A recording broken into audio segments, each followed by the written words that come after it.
పరకామణి కేసులో Chennai మహాబలిపురంలో CID team దర్యాప్తు చేస్తోంది. నిందితుడు రవికుమార్ ఆస్తుల లెక్క తీస్తోంది. రవికుమార్ ను చెన్నైకు తీసుకువెళ్లి రిజిస్ట్రేషన్ కార్యాలయాల్లో రికార్డులు పరిశీలిస్తున్నారు. వైజాగ్ లో రవికుమార్ అల్లుడి ఆస్తుల డీటెయిల్స్ ను సైతం సేకరిస్తోంది. సోమ మంగళవారాల్లో మరోసారి రవికుమార్ ను ప్రశ్నించబోతోంది.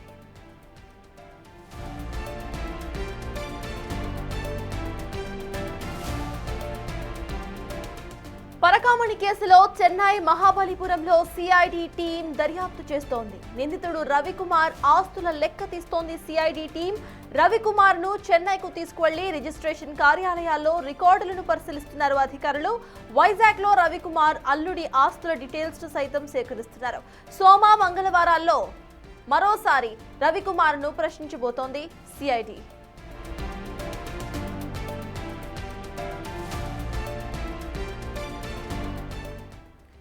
తిరుపతి పరకామణి కేసు ఇప్పుడు చెన్నై మహాబలిపురానికి చేరింది. దీనికి సంబంధించిన పూర్తి అప్డేట్స్ మా ప్రతినిధి దామోదర్ అందిస్తారు. దామోదర్, చెప్పండి. ఇటు సిఐడి టీం మహాబలిపురంలో దర్యాప్తు చేస్తున్నట్టుగా తెలుస్తోంది. అండ్ అక్కడ తనకు సంబంధించిన రవికుమార్ కు సంబంధించిన అల్లుడి ఆస్తులను సైతం చూస్తున్నట్టుగా అర్థమవుతోంది. అసలు ఈ కేసుకు సంబంధించిన లేటెస్ట్ అప్డేట్స్ ఏంటి దామోదర్?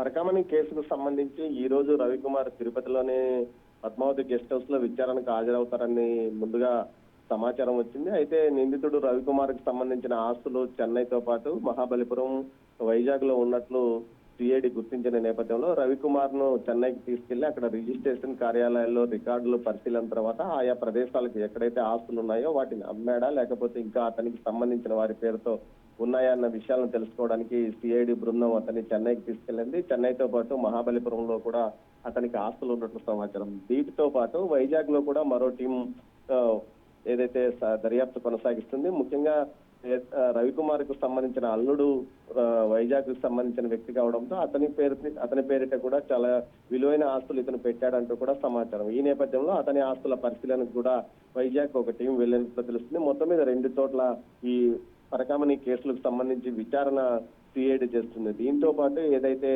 ఏవిఎస్ సతీష్ యొక్క మరణం తర్వాత జరుగుతున్న పరిణామాలకు అదేవిధంగా పోస్ట్ మార్టం రిపోర్టుతో పాటు ఇతర వివరాలను కూడా ఏదైతే సిఐడి చీఫ్ రవిశంకర్ అయ్యర్ వాటిని పరిశీలిస్తున్నట్టు సమాచారం. ప్రస్తుతం ఆయన విజయవాడలో ఉన్నాడు. విజయవాడ కేంద్రంగా కొంత పరిశీలన ఏదైతే దర్యాప్తు కొనసాగుతుండగా రవికుమార్ యొక్క ఆస్తుల వివరాలను పూర్తి స్థాయిలో ఇప్పటికే ఏదైతే చంద్రగిరి సబ్ రిజిస్టర్ కార్యాలయంతో పాటు తిరుపతి, రేణిగుంట సబ్ రిజిస్టర్ కార్యాలయంలో మొత్తం ఆస్తుల వివరాలు తెలుసుకుని వాటి డేటాను కూడా సంపాదించారు. వీటితో పాటు ఇతను 2023 ఏప్రిల్ 29వ తేదీ నుంచి అదే సంవత్సరం సెప్టెంబర్ 9వ తేదీ వరకు జరిగిన ఇతని లావాదేవీల యొక్క రికార్డులు మొత్తం సేకరించారు. కొన్ని ఆస్తులను ఇతని ఇతర పేర్ల రాసినట్లు, అమ్మినట్లు కూడా సమాచారం.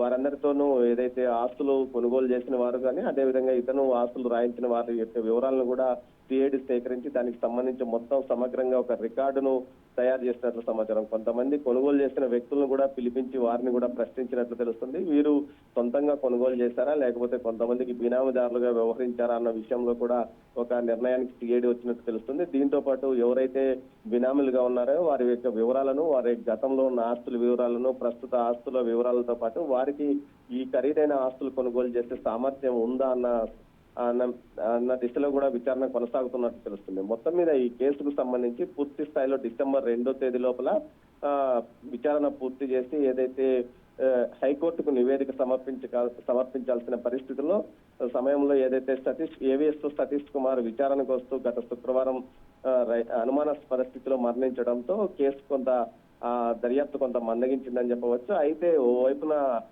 సిఐడి చీఫ్ రవిశంకర్ అయ్యనార్ ఏదైతే ఏవిఎస్ఓ యొక్క మృతి కేసులో ఆయన తన దర్యాప్తును కొనసాగిస్తుండగా మిగతా టీం లీగల్, ఫోరెన్సిక్ టీం ప్రస్తుతం చాలా యాక్టివ్ గా ఈ కేసు విషయంలో ఆస్తుల వివరాలు అదేవిధంగా వారిని ఎవరైతే లోక్ అదాలత్ లో రాజీ అయిన విషయాలకు సంబంధించిన మొత్తం డేటాను సేకరిస్తుంది. మరోవైపు ఈ కేసుకు సంబంధించి టీటీడీ ఒక కీలకమైన నిర్ణయం తీసుకుంది. ముఖ్యంగా పరకామణి కేసుతో పాటు ఇలాంటి కేసులు జరిగినప్పుడు టీటీడీ క్రిమినల్ కేసులు పెట్టే విధంగా ఒక తీర్మానం కూడా చేసింది. ఇందుకు సంబంధించి ప్రభుత్వం నుంచి ఆమోదం వస్తే మరో కేసు, ఇదే పరకామణి కేసుకు సంబంధించి మరో కేసు అటు తిరుమల 1 టౌన్ పోలీస్ స్టేషన్ లో నమోదయ్యే అవకాశం ఉంది. మొత్తం మీద గతంలో ఫిర్యాదు చేసి రాజీ అయిన ఏవిఎస్ సతీష్ కుమార్ మరణించినప్పటికీ మరో కేసు ఫిర్యాదు చేసి ఈ కేసును తిరిగి కొనసాగించే విధంగా చర్యలు తీసుకోవడానికి టీటీడీ సిద్ధంగా ఉంది. Thank you Damodar.